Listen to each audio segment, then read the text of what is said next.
So, unless you live under a rock on social media, or even on YouTube for that matter, you've probably heard a lot about one thing lately.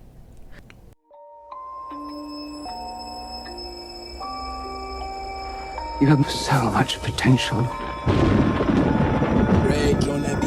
I hope you live.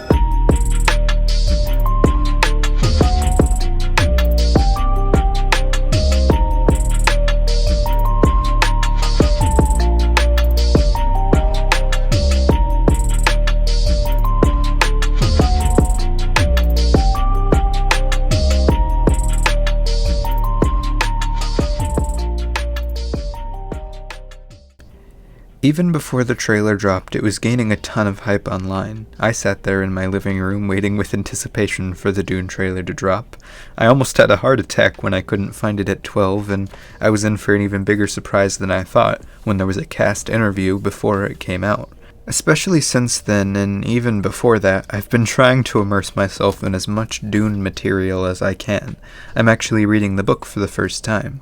And when I'm done reading it, I'm gonna watch the David Lynch version of Dune. All mainly because I'm super excited for the release of this movie, but also because the book is just really good. But with this movie comes a lot of excitement, yes, and also, as you can tell from the title of this video, a lot of nerves.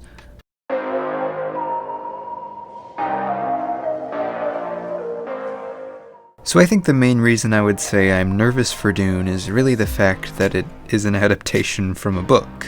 Book adaptations are extremely hard to pull off, and especially hard to pull off well. But there are a lot of really well-known book adaptations. Harry Potter, Lord of the Rings, Jurassic Park, and the list goes on because, surprisingly, more movies than you'd really think are adapted from books. But I think a good book adaptation has to check off 3 boxes, those being length, core, and style.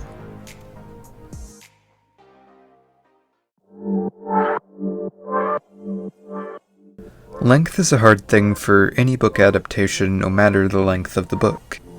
Adapting something long like The Lord of the Rings takes a lot of picking and choosing of what you want to keep in and what you want to cut out according to the specific story you want to tell, and adapting something short like a Dr. Seuss book takes a lot of adding and creative freedom, which will probably get you a movie that's not really much like the book at all. It's hard no matter which way you slice it, and Dune is no exception. Now, Dune isn't especially long or especially short, and I think it lands right in the middle, leaning towards a little long. But even if it's not quite as long as some stories, I think a lot of the problems with Dune's length specifically is that the story is so broad. Dune reminds me of almost a Game of Thrones-like situation.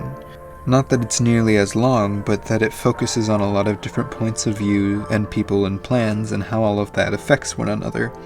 Most of their first book, or first half of the book rather, is spent setting up all of the different sides and positions and allies and powers, like the beginning of a chess match before anyone has taken any pieces. And then, it culminates with one major move of all the pieces, setting them up for the second half of the story. You could honestly make a whole movie just out of the first half of the book, but from what I can see from the trailers, they're not really going to do that. So they have to pick and choose what to take out, but from what I've read anyway, because I'm not finished with the book, it's going to be very, very hard to pick out anything because there's so much going on in this story on so many different levels. So I guess when it comes to this point, I'm mainly nervous for the fact that they have to cut down so much of a great story. They may have to cut out some of my favorite things, and honestly, I think Dune is much more suited for a TV show, if anything.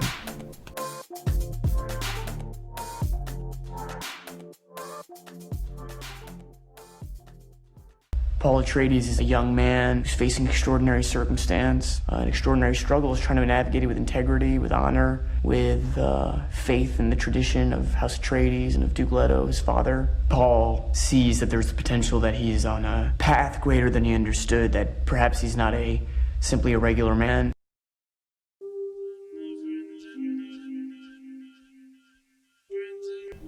Core out of all of these points is arguably the most important. Core referring to the core of the story and what makes it special. Take the Hobbit movies, for example, pretty much universally agreed to be mediocre to bad, and a lot of that can be traced back to studio and politics and everything. See the Lindsay Ellis 3-parter for that. And a lot of this caused for the story that they told to completely miss the core of The Hobbit. They ended up essentially trying to make a prequel to Lord of the Rings, which, while technically it is, The Hobbit wasn't written as a prequel. It was written as a fun story that you could read a chapter a night to your kids, not as some big, dramatic fantasy epic. It just so happened that he used those characters in that world that he built to make a book series that came out 17 years later. So while they're technically part of the same universe, they have completely different things at the core of what the stories are. So when you tried to mesh the core of The Hobbit with the core of The Lord of the Rings, you get odd tones and odd connections, and, well, you get what the movie is. Now, none of this is to say that you have to do exactly what the book did. Think of something like Minority Report. From what I understand, while I haven't read the book, it's hardly anything like the movie, but I still think the movie is very good. But Dune is selling itself as, well, pretty much the book as a movie. A lot of the marketing and the interviews and stuff comes from the perspective of, oh, I loved this book and now I get to see it in movie form. So, as they, like I said in the last section, have to pick and choose what they keep in and cut out, I hope they remember to keep the core of what the story is, which to me is essentially a coming-of-age story about a kid coming to terms with who he is and his importance in life. Yeah, you feel the environment, and specifically for the role of Paul, and thank you to Denis. I don't know, the other actors could speak to it better than I could, especially Josh, who worked on Sicario with Denis, but I think I did 2 scenes on a green screen. I think it's literally 2 scenes I did on a green screen, and besides that, everything else was practical. Well, Denis, what do those real locations mean for you to be in those spaces where you can make discovery? For me, one condition I had to shoot the movie was that I wanted to shoot in the real desert. My argument was that they didn't shoot Jaws in a swimming pool. The title is Dune. We needed to be in the real environment, so we will be inspired by the infinity.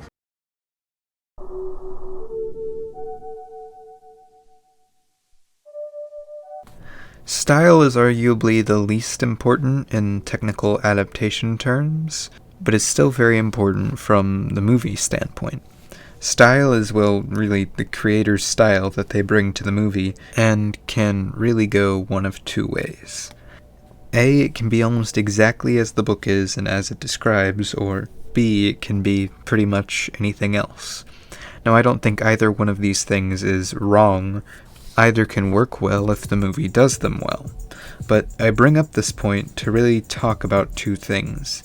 A, just how amazing their trailer looks. It just looks incredible with production design, and the supposed lack of green screen is just awesome, and their practical sets are honestly amazing, but also the lack of color in all of this. Now, I don't think every movie has to have color or is missing something without it, and if they go with a big lack of color throughout, that's fine, but I think it's interesting because one of the main things they say is the only redeeming part of Arrakis in the book is the color that comes with the desert.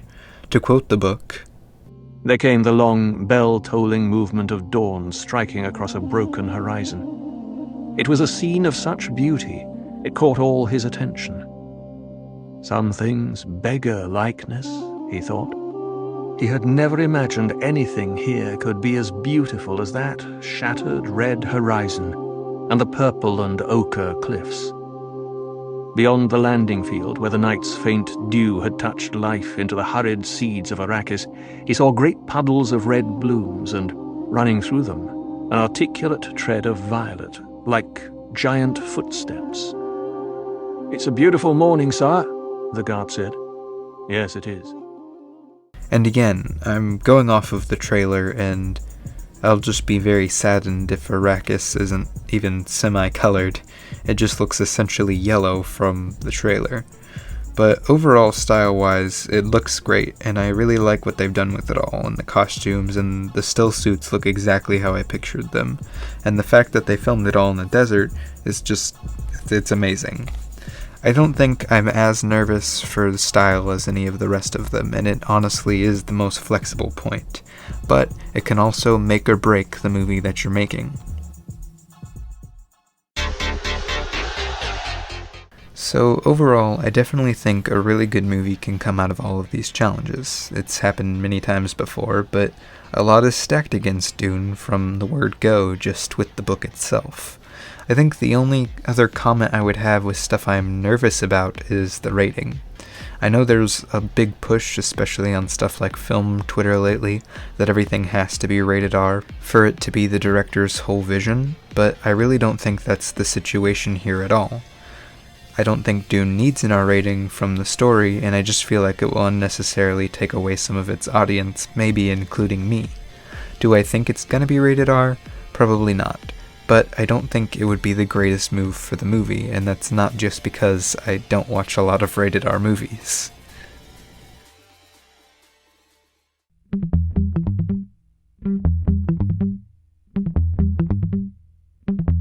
So I mentioned it here and there in the last part, but Dune looks amazing, and I'm honestly, despite being nervous, really excited for this movie.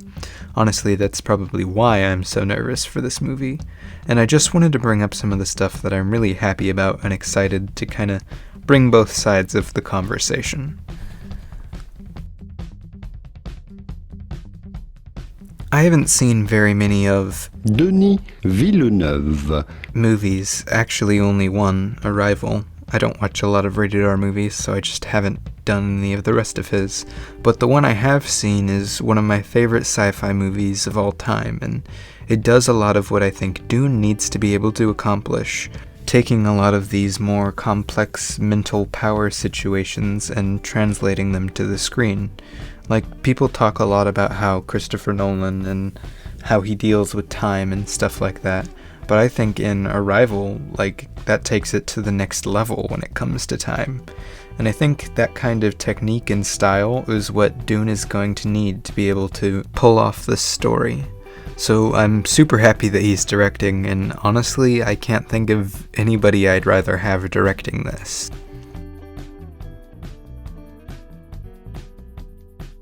The cast is absolutely insane. I didn't realize how insane until I started reading the book, but dang. As much as I'm not the biggest Timothée Chalamet fan, I believe he's absolutely perfect for Paul. Honestly, better than good old Kyle could ever be. And the casting is like this for almost the whole cast. I would have never thought of that, but dang, that fits so well.